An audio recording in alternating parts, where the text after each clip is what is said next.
नमस्कार। दादी की कहानियों में आप सबका स्वागत है।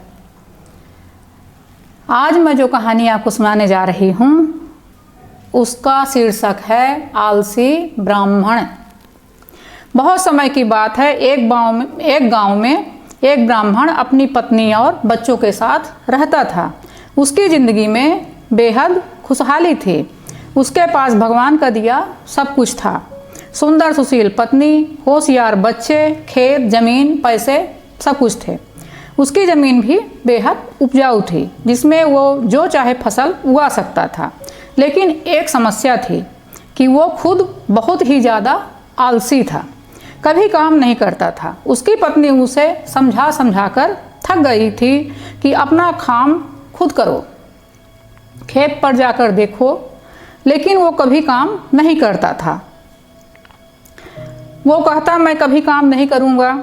उसकी पत्नी उसके आलस्य से बेहद परेशान रहती थी, लेकिन वो चाह कर भी कुछ नहीं कर सकती थी। एक दिन एक साधु ब्राह्मण के घर आया और ब्राह्मण ने उसका खूब आदर सत्कार किया। खुश होकर सम्मानपूर्वक उसकी सेवा की। साधु ब्राह्मण की सेवा से बेहद प्रसन्न हुआ और खुश होकर साधु ने कहा कि मैं तुम्हारे सम्मान व आदर से बेहद खुश हूँ, तुम कोई वरदान मांगो। ब्राह्मण को तो जैसे मुँह मांगी मुराद मिल गई।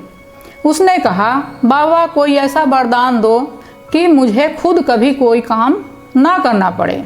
आप मुझे कोई ऐसा आदमी दे दो जो मेरे सारे काम कर दिया करे।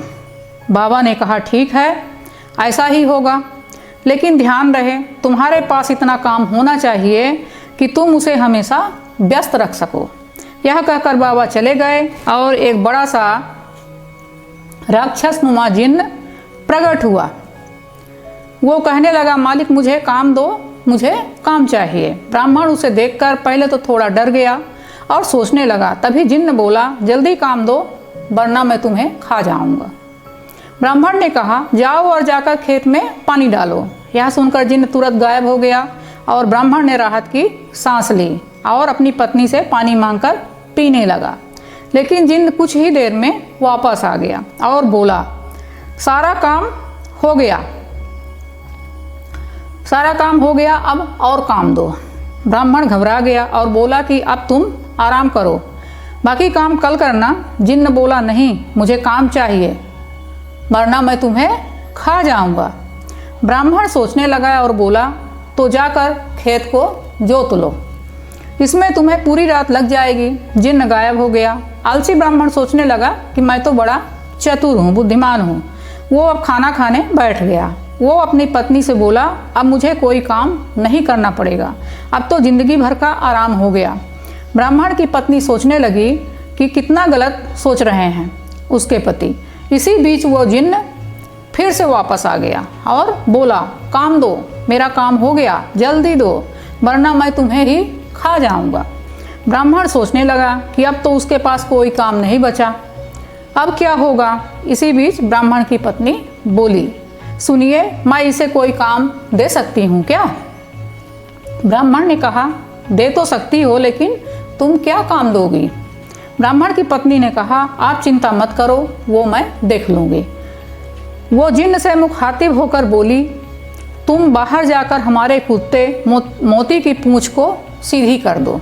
ध्यान रहे पूंछ पूरी तरह से सीधी हो जानी चाहिए। जिन्न चला गया। उसके जाते ही ब्राह्मण की पत्नी ने कहा, देखा है आपने कि आलस कितना खतरनाक हो सकता है। पहले आपको काम करना पसंद नहीं था और अब आपको अपनी जान बचाने के लिए सोचना पड़ रहा है कि जिन्न को क्या काम दें। ब्राह्मण को अपनी गलती का एहसास हुआ और वो बोला, तुम सही कह रही हो, अब मैं कभी आलस नहीं करूँगा, लेकिन अब मुझे डर इस बात का है कि आगे क्या काम देंगे। यह मोती की पूंछ सीधी करके आता ही होगा। मुझे बहुत डर लग रहा है, हमारी जान पर बन आई, अब तो यह हमें मार डालेगा। ब्राह्मण की पत्नी हंसने लगी और बोली, डरने की बात नहीं, चिंता मत करो, वो कभी भी मोती की पूंछ सीधी नहीं कर पाएगा। वहाँ जिन्न लाख कोशिशों के बाद भी मोती की पूंछ सीधी नहीं कर पाया। पूंछ छोड़ने के बाद फिर टेढ़ी हो जाती थी। रात भर वो वही करता रहा। ब्राह्मण की पत्नी ने कहा, अब आप मुझसे वादा करो कि कभी आलस नहीं करोगे और अपना काम खुद करोगे। ब्राह्मण ने पत्नी से वादा किया और दोनों चैन से सो गए। अगली सुबह ब्राह्मण खेत जाने के लिए घर से जब निकला तो उसने देखा जिन्न मोती की पूंछ ही सीधा कर रहा था। उसने जिन्न को छेड़ते हुए पूछा, क्या हुआ, अब तक काम पूरा नहीं हुआ क्या? जल्दी करो, मेरे पास तुम्हारे लिए और भी काम हैं।